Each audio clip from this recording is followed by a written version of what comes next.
Hey everyone, and welcome back to the Deep Dive. Today we're taking a deep dive into something you guys have been asking about a lot lately. Yeah, this should be an interesting one. It really should be. It's something that I think we all kind of feel and think about on a daily basis, even if we don't really talk about it too much.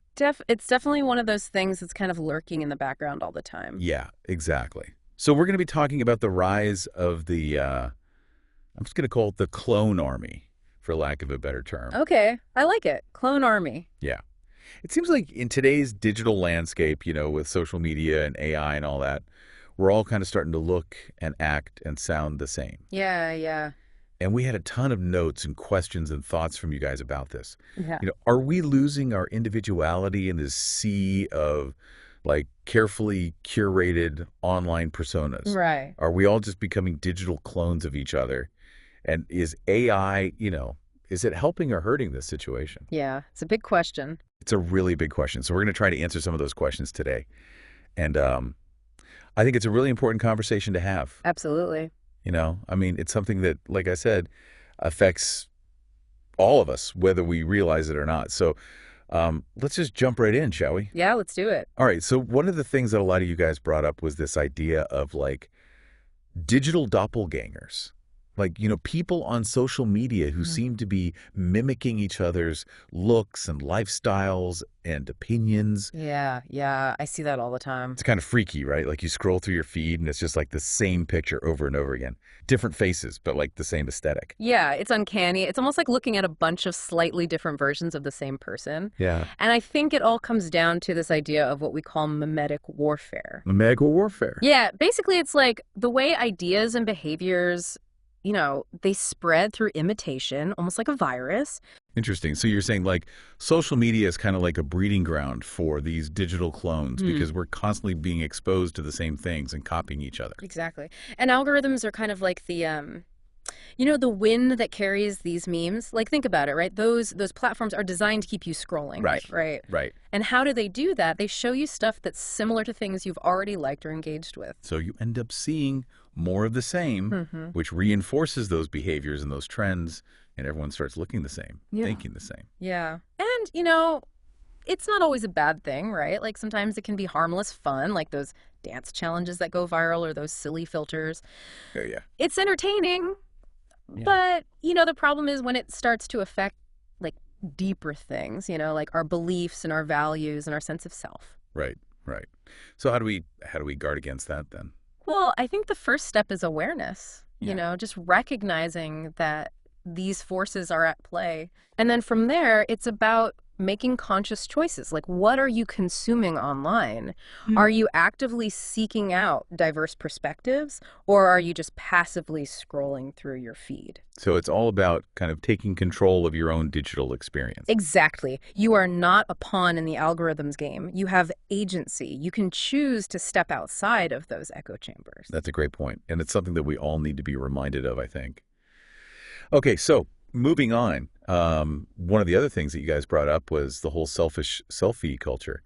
And honestly, I have to say, this is something that I struggle with a lot too. It's like every time I open Instagram or TikTok, it's just a barrage of like perfectly posed, perfectly filtered selfies. Oh, yeah. It's relentless. And it's hard not to get caught up in it. Like, you start comparing yourself to these idealized images and you're like, oh my God, why don't I look like that?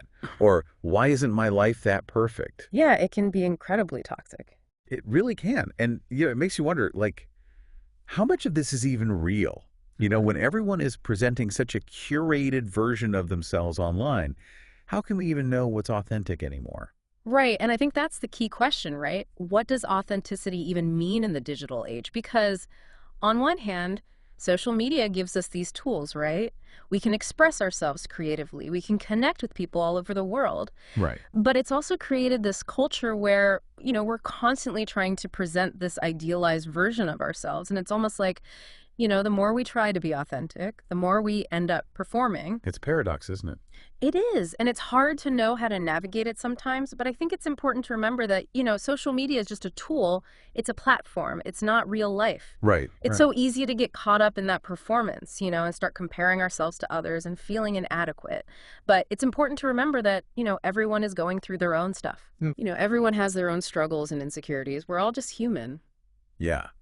And I think that's something that's easy to forget when you're scrolling through these perfect feeds, you know. And you mentioned before, like the echo chamber effect, you know, how we all kind of get stuck in these bubbles where we're only exposed to the same information and the same opinions over and over again. Oh, yeah. The algorithm is a master at that. Yeah, it is.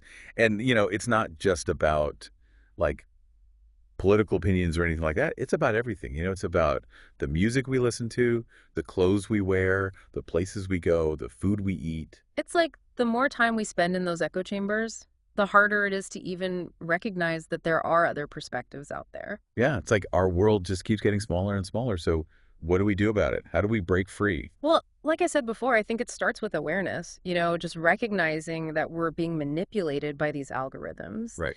And then from there, we need to make a conscious effort to seek out diverse perspectives. So how do we do that practically? Well, for starters, we can start following people and accounts that challenge our own viewpoints. Right. Like if you tend to lean towards, I don't know, let's say like a particular political ideology, try following some people from the other side of the spectrum. That makes sense. Just to see what they're saying, to understand their perspective. Right. And, don't just read the headlines. Actually click on the articles, read them all the way through, engage with the comments, and, maybe even step outside of your usual social media platforms. Oh, that's a good one. Like, if you spend most of your time on Instagram, try checking out Twitter or Reddit or even, old school blogs and forums. Yeah, those still exist. They do. And, you might be surprised at the diversity of opinions and perspectives that you find out there. So it's all about expanding our horizons, basically. Exactly. And, it's funny because this kind of brings us back to the whole clone army thing. Because if we're all stuck in these echo chambers, we're all just consuming the same information, we're all being influenced by the same algorithms, it's no wonder that we're starting to look and act and sound more and more alike. It's like a self-fulfilling prophecy. Right, exactly. The algorithm shows you what it thinks you want to see, and then you become what it thinks you should be. That's scary. It is. But, it doesn't have to be that way. We have the power to break free. We do. It just takes awareness and effort. Awesome. Well, we covered a lot of ground today. We talked about the rise of the clone army, the influence of algorithms, the selfish selfie culture, the echo chamber effect. I think it's safe to say that social media is a pretty complex beast. It is a double-edged sword, that's for sure. It really is. But, at the end of the day, I think it's important to remember that it's just a tool. It's up to us to decide how we use it. Yeah. We can use it to connect with people, to learn new things, to express ourselves creatively, or we can let it control us, let it dictate our thoughts and behaviors, let it turn us into, mindless clones. Right. So I guess the question is, which will you choose? That's the question we should all be asking ourselves. Well, this was amazing. Thanks so much for coming on the show and sharing your insights with us. Oh, it was my pleasure. I always enjoy talking about this stuff. And to all of you listening out there, thank you for joining us on this deep dive. I hope you found it as thought-provoking as we did. Until next time, stay curious, stay critical, and stay true to yourselves. Yep, rock on. We'll see you next time. See you later. Bye. Bye.